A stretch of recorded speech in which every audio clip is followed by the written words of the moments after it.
দ্বিঘাতকরণের একটা ইম্পর্টেন্ট অঙ্ক। √6 = 2.45 হলে √6 প্লাস √24 প্লাস √54 এর মান কত হবে?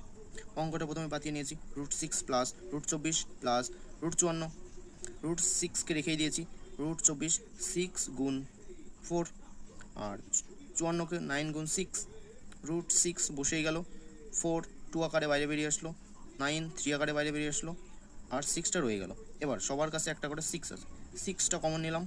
কমন নেওয়ার পরে এর কাছে কিছু নেই, মানে 1 2টা থেকে গেল, 3টা বসে গেল। এবার 1 যোগ 2 যোগ 3 = 6, আর এই √6 এর মান এখানে দেওয়া আছে যে 2.45, 2.45 গুণ 6, তাহলে এটা গুণ করলে 5 30 0, হাতে 3, 4 24 আর 3 27, 7, হাতে 2, 6 × 12 আর 2 14। তাহলে অপশান রাইট অপশান হলো অপশান ডি, 14.70।